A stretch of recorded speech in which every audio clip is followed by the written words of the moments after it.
All right, let's try this again. This is the new age for the dragon. Worth the wait.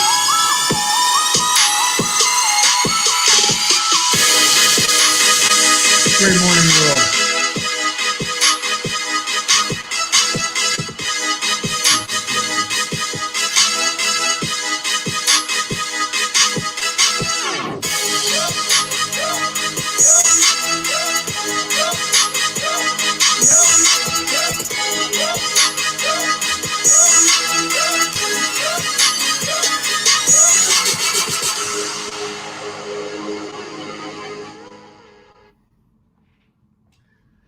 Well, once again, great morning, world.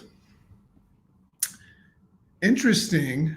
The whole premise of the Rise Up a Dragon podcast is to push into the unknown. And, the origin of this whole idea of me going live and doing a podcast and all that stuff, it actually began with, a long time ago when I used to suffer like terribly from anxiety and panic and all that stuff. Day 4 in the books. Yeah. Great morning to you too. It's pretty cool using StreamYard. But anyway, the idea of even just public speaking used to frighten me to my core. And then when I learned about personal growth and, the choices that I have and how much control I have over my destiny, and I just put a lot of work into that, I very quickly realized that everything that I desire is resting on the other side of a pile of shit, right? And pushing into that uncomfortable zone. So that's when I made the decision to put my ass on the line, right? And start pushing myself into a frightening place of going live and trying new things. And what's interesting about going live and all of these things that humans do now, we're putting ourselves on the plate of judgment and critique and stuff like that. That's the fear of it. When somebody's afraid of going live or something like that, it's attached to this idea that something might go wrong and stuff. So here I am experiencing like the next evolution of it, where I'm trying this new technology called StreamYard for the Rise Up with Dragons, the lives. And I believe that right now I'm streaming to my Facebook pages, 3 of them, LinkedIn, and my YouTube page as well. So, pretty interesting to experience that. And what I'm seeing here in this back portal, because it's not just like a Facebook Live, is I'm seeing some people checking in. What's interesting about that is I can't necessarily see their names, but great morning, Dragon, day 4 in the books. What's up, JC? We are in full control. Love to hear that. Great day from Tampa. So I can't see who you guys are. So let me know who you are, because it just says Facebook user. I'll have to figure that out at some other time. But great morning, world. We're in 2021 and just super excited to be here with you. We're in that first week, wetting our whistle, getting things, in order. Interesting how much, pressure and leverage we put on this idea that when we went from 2020 to 2021, that things were going to change. And here we are in 2021, and just, the predictable insanity ensues. It keeps on going. Hey, what's up, Katya? Dr. Mark Arnell is in the house, and Tanya's on day 4. All right, cool. I can see Mark Arnell's name, but I can't see the other Facebook users. Maybe you guys are hiding your names. So anyway, great morning, everybody. Great morning after the whole, Capitol storming and all that stuff. As you know, that on this show, we don't create opinions, so I'll never pick a side. So for those of you that have picked a side and you want to know what side I am on what's happened yesterday and what's happening, I'm on your side. I'm on your side because I think that you think that you're right. So I'm just going to join you and agree that you are right. We are already jonesing for 2022. That's right. Yeah, a lot of people are starting to say, hey, 2022 will be better. So anyway, great morning, world. I've got a really, really great vibe going. Um, just big shout out to this woman, LA, who is editing and helping me put the book to that ready stage, and that's an uncomfortable sensation as well, you know, because I've spent 6 7 years working on this book, and I'm starting to give it to them, and you know, pretty cool, you know, like right here, I'm reading the rewrite of the first chapter, you know. um, so cool. It's scary, but also so cool, to take something. And this is one of the things that I like to do with the podcast is I love to discuss, as I'm going to today, some deep thoughts that you think about and you contemplate, or maybe I'll bring them to, you know, into your awareness, to see if they make sense and get some feedback, which is a scary thing to do. So that's the concept of writing. You know, what you're hearing when I do these rise ups is you're hearing my rise up, my journal entries that I do every morning. There's thousands of them. Those will be a book in itself, in their self. But I write them, I explain them to myself, and I explain them to you. And the feedback that I get from you is whether or not that you understand, whether or not they make sense. So that's what's going on with my book right now. Is basically, other than Chicken and some family members, the first read is being done by an outsider, and that is the editor and the ghostwriting team and stuff like that. So very, very much in gratitude for that. What I'm going to talk about today, you know, on this live right here, I'm not going to go into the whole podcast episode. That's about a 30-minute journey. You can get on the podcast by going to iTunes, or Libsyn, but iTunes is the most common one, and you'll just look up Rise Up with Dragon. Most of you have phones that have podcast apps on them. Just look up with Rise Up with Dragon. There's a bunch of great stuff in there over the years. You got my 15 Days of Discipline, which has been rewritten and reformatted for the book, which is going to be really, really helpful. But today, what I'm talking about, you know, it's interesting. The title that I wrote was the concept was upgrading our response system. But that's not how I started my journal entry today. My journal entry is actually labeled "The Field of Curious Compassion." I've been using that a lot, and that's a prominent thing that I talk about in my book and in my speaking.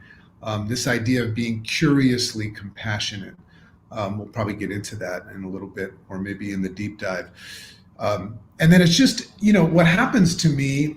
I read a book a long time ago by an amazing, amazing mind. You know, there's some people out there that are just so free and open to being okay with considering anything, which is a great way to live. That's part of experiencing the calm in life, is where you stop thinking that you know, and you catch yourself trying not to be right, but just being, rather choosing to be open and kind, you know. And I'm teaching a lot on this idea of creating a more effective response system. Now, when I say effective response system, what I mean is not necessarily like trying to get better at how you react to things, because the number one problem in the world, the first time I ever heard this was from Wayne Scott Anderson. The number one upstream problem with humanity right now is not always what we think. It's really our response system. It's our emotional mismanagement, right? So when you say emotional mismanagement, what that says is emotion, right, which is in reaction to something, a happening, and mismanaging that emotion, meaning like getting hot-headed or flying off the handle. You know, I saw that on TV yesterday, and I see that every day, and I've experienced that in my life. So the idea of having a more effective response system, at first glance, would be to get better at how you respond to the happening, right? How you process the emotions that happen. I mean, if you get when you get good at this, and you'll be getting good at it, or gooder for the rest of your life. But when you get good at this, your whole life changes. When you can first become aware of your response system and how it's being mismanaged, that's the first step, just being conscious of it. And then that unveils, that's when you understand, hey, I'm kind of drifting right now. And that's where the possibility of shifting is, when you identify that you're drifting. But if you get better at how you react to things, and react to things in accordance to how they actually, how you can actually move forward, and only let things into your life and into your mind and into your program that are in support of where you want to go. Quantum leap ahead. Very, very excited about improving that in my life. And I know a lot of people I'm working with are too. So then there's a next level of that, where you start to create what I call the no response response. Meaning, you go to the next level where you start to evaluate the things that are happening. And we've talked a lot about, from the work that I've learned from Jim Dethmer, 15 Commitments of Conscious Leadership. And he talks about the idea of identifying if you're above or below the line and things like that. That's where the identification process happens. But, then you go to this next level where you start to evaluate these happenings, these things, something you see on TV, something somebody says to you, something that happens in your world. And rather than having a response system, not responding. On our episode of The Bright Side yesterday, we talked about this idea of pausing when something happens. By the way, I'm getting totally off what my journal entry was, which is my favorite kind of a rise up, because it's just organic. I love it. And that reminds me that I'm comfortable. I'm comfortable with the uncomfortable. So the no response response refers to this idea of seeing something happen and then not having to respond, pausing, and maybe even not saying anything in response to it outside of a sound. I'm practicing in my constant work and practice in creating a better response system. I'm getting rid of words and opinions, which are stemmed from my concepts and my analytical mind and all that, and just using sounds that don't necessarily give an opinion or a reaction, more of an understanding, right? Or a comprehension. So remember in the beginning, I said, I use those terms, curious compassion. So let's say something happens, and before you determine if it's happening to you or for you or anything like that, you just decide that it's happening. Now remember, the whole concept of what we're doing here in creating a better response system is improving our quality of life experience. Because if you can evaluate and awaken to how you're responding to things, and change it for the better so that you can stay on track, for instance, everything you desire is going to come into your field, right? So the no response response is just my favorite. So somebody says something, or, like yesterday, we don't watch TV. So yesterday I found out, Chicken actually told me, she says, hey, did you hear that, I don't even know who the people were, because I don't watch TV and I don't buy into what the TV says, but a bunch of humans stormed the Capitol yesterday. So that's what she said. Did you hear about that? And my first response was to pause, right? So this is what I'm practicing. My first response was to just go, like just to hear it and absorb it, not assume it's mine, but just to acknowledge what she just said and what it means, right? Not assess yet what it means for me. And then my answer was to her saying, did you hear about this? Was no, because I hadn't heard about it. You know what I mean? So I'm just hearing about it. Now, so there's a happening, right? There's this stuff going on TV, but I haven't created a perception of it yet. Right? I'm just curiously compassionate because I love human beings, right? So even when human beings are perceived as doing something crazy or wrong or wonderful, I'm always rooting for them. I'm always rooting for human beings. So before I create my perception of it, I don't want to say that I want to give them the benefit of the doubt, but I want to be compassionate and try to understand rather than seek to be understood, right? I'm always going to choose to be kind and open rather than right. Now, I will take a stance every now and then in life, but this is how I begin because I'm working on my response system. So I said, no, I don't understand. And then I started to ask questions about this thing that's happening that's not affecting me because it's happening somewhere else. I haven't yet decided if this is a problem for me, if this is against me, if this is holding me back, or if this is something that facilitates what I woke up that day, and decided to create in my life, right? So I ask questions. I go, well, what's that about? What's going on? What's going on for them? So basically, we got I'm not going to bore you with that, and I'm definitely not going to invite people to challenge me on my opinion and stuff. I'm just an observer in this situation. And what's interesting about that, here I am thinking that I'm taking a neutral position. This is really cool. Because remember, when you start working on your response system, you have to understand how it affects others. Because if you're looking to experience a calm, joyful, fulfilling, life where you claim control over things that you are in control over, and only allow things that serve you, some people might not like that. You know what I mean? And I've got a great story about that, but that's the story of my life.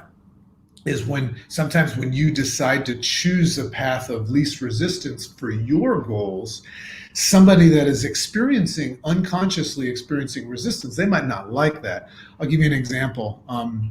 When I tell people, I have to be careful about this. When I tell people that I don't watch the news, rather than them pausing and asking me why I don't watch the news, very often I'll notice that people will create an opinion and choose to be right and say you should watch the news, right? So I have to be careful because I wasn't looking for that conflict. So then I have to ask myself, why did you feel it was important to tell somebody that you don't watch the news, right? So now you're starting to understand the power of just using sounds rather than words. When we state a word, we sometimes are creating conflict, right? So long story short, because I'm going to end this and I'm going to finish the podcast and I'm going to get into what I actually wrote here because it's heavy. It's really, if you like these ideas and you're open to them, I invite you to subscribe to the podcast because when I go deep into these ideas, I actually go into this place where we start to recognize that we're in control of a lot of our reality and our destiny and our future. But we have to step into this space where we can identify some of these things, but then also start to have skills and tools and practices to work on that advancement because it's something that you keep on having to do. So what I want to do to close the loop on that is as you practice things like just using sounds and you're in the no response, just be aware that the things that are happening, even though you might not think they're happening to you, the individual or the happening might have its eyes on you, right? So sometimes by you not reacting to something that's happening that's looking for a reaction from you, that can cause a whole other can of worms for that individual. But we're talking about you. I'm inviting you to entertain the idea that being selfish is not a bad thing in the sense that you're allowed to want to have a great life experience. You're allowed to decide what matters most in your life. Your family, your religion, your health and things like that. You're allowed to go get your beautiful, compelling future desired state. You're allowed to, right? So there's another whole topic right there. Pretty interesting how we sometimes have been taught that we have to sidetrack from our dreams to handle stuff that actually doesn't even freaking matter, right? To you. So anyway, I'm going down deep into this rabbit hole in the podcast right now with all the chickens and dragons. So if you're into that kind of a thing, please feel free to join me there. I've gotten the attention of some big thinkers now because they like where the dragon is going and the book is going to blow their doors off. So you're going to hear some of them getting interviewed soon. I don't typically interview people on this podcast, but that's the next evolution. Is I want to actually put some of my thoughts and skill sets to the test in conversation with some other big thinking people and authors and stuff like that, see if they vibe with it. So anyway, great morning to you. You can follow me on Instagram. That game will get a little bit more active soon at that guy JC Dornick. Obviously, this is streaming in many areas. Rise Up with Dragon is how you find me on podcast. Love and appreciate you. So I'm going to end this live broadcast and get down and dirty with my chickens and dragons on the podcast.